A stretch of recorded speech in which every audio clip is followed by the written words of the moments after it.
第1141章考核开始。黑衣女孩慵懒的双眸在大殿之内徐徐扫过，而凡是被其目光所扫中之人，心头无不是泛起一种火热以及忌惮之情。对于此女，在座的人怕是没有未曾听说其名头的人。曹家妖女曹颖，未来的丹塔巨头候选者之一。前面这个名头或许并不响亮，但后者却是足以令得无数人将之视为高高在上的神邸。丹塔巨头，这个全大陆权势极大的位置，任何人坐在那里都将会真正的感受到权柄滔天是何种意味。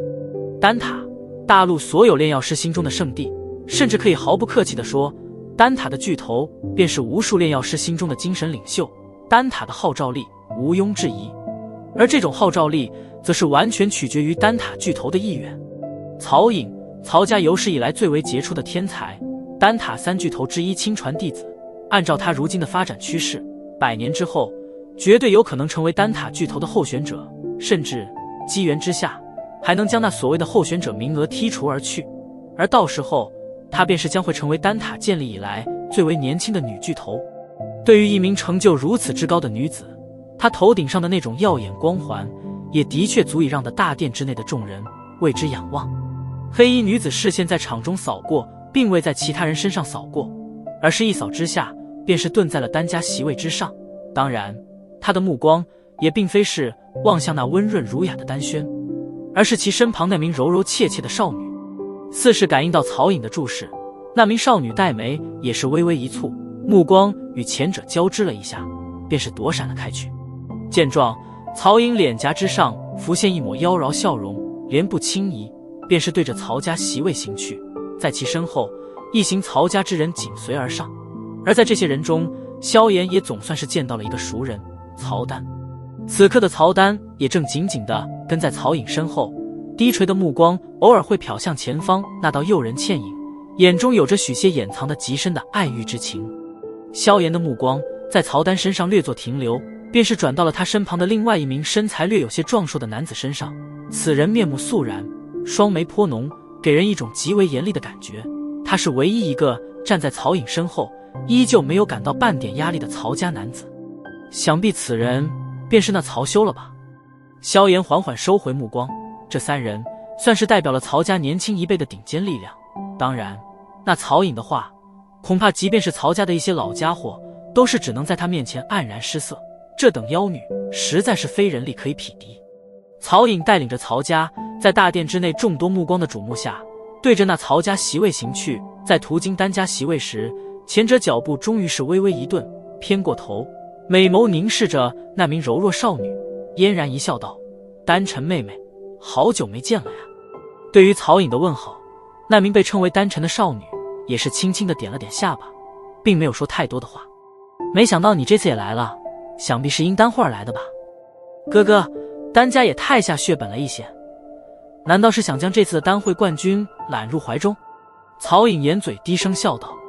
在曹颖那等冷傲气质之下，丹晨倒是犹如一个小女孩般，没有半点与她斗嘴的灵力。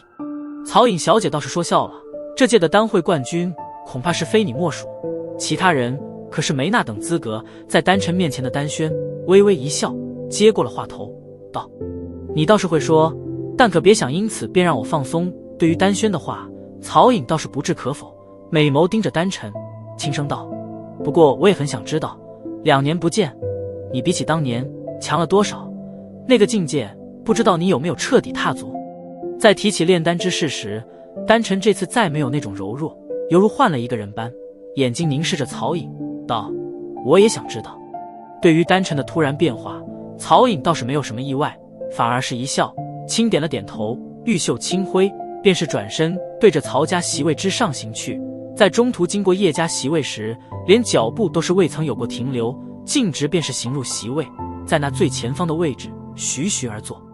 曹颖并未理会叶家，那曹丹却是突然停下脚步，冲着萧炎露出一抹冷笑，道：“没想到你果然还是想插手这事。”萧炎抬了抬眼，笑了笑，但却并未理会他。对于萧炎这种无事般的模样，曹丹眼中也是掠过一抹寒意，刚欲冷喝，一旁那名体型壮硕的男子却是伸出手来将之拦下。后者淡淡的看了萧炎一眼，道：“走吧，在这里大吼小叫像什么话？闻言，曹丹虽然有些不甘，但也是点了点头，然后冷哼一声，行入曹家席位。你便是那个萧炎？我听曹丹说过你。男子目光盯着萧炎，淡淡的道。萧炎目视着面前这体型颇显剽悍的男子，从外表倒还真是很难看出对方居然也是一名水平极高的炼药师。不过这人倒也的确如同叶仲所说，比起曹丹来，要显得成熟与稳重许多。曹休，曹家三大天才之一，大名鼎鼎。萧炎微笑道。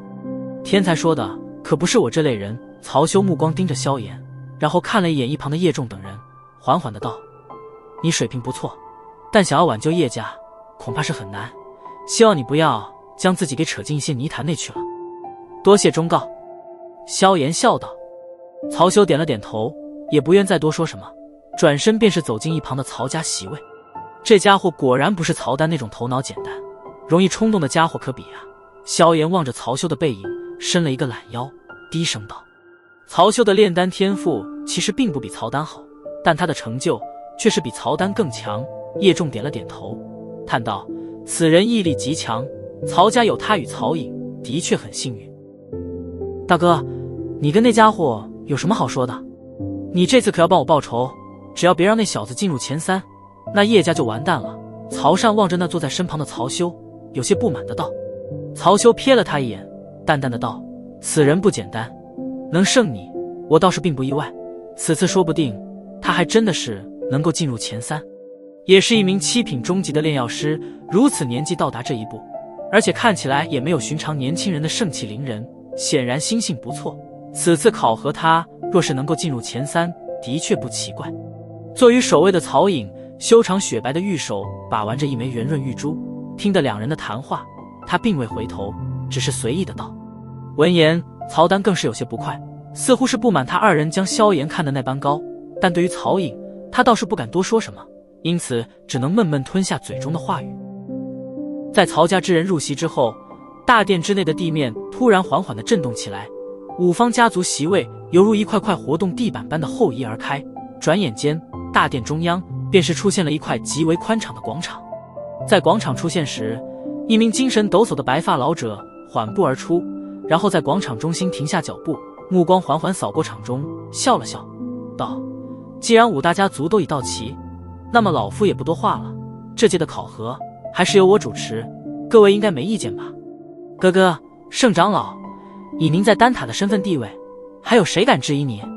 面对着白发老者的笑声，大殿之内唯有曹颖娇笑着回道，因为此人的身份对于在座的不少人来说都是太过高了一些。此老名圣耀，是丹塔8大长老之一，在丹塔之内拥有着不轻的话语权，说起来也算是丹塔的真正高层。叶仲在萧炎耳边低声介绍道。萧炎微微点头，在这白发老者一出面时，他便是感觉到一种若有若无的压力，而且这种压力还是源自于灵魂深处，因此他也明白这白发老者绝非寻常人物。你这丫头可不用来拍我的马屁，我这把老骨头可受不起。白发老者微微一笑，然后目光转向全场道，时间也差不多了，五大家族的考核者请进场吧。随着白发老者此话落下，大殿之内的窃窃私语顿时安静下来。萧炎轻吸了一口气，袖中的拳头缓缓紧握起来，偏头却是见到叶仲与星兰眼中的那抹紧张与期待之色。萧炎大哥，加油！望着星兰那紧张的俏脸，萧炎也是一笑，一股豪气自心头油然而生，然后在那全场目光注视下，轻轻站起身来。终于是开始了呀！叶家这即将倾覆的大船，能否被萧炎力挽狂澜拯救？那么今日便将见分晓。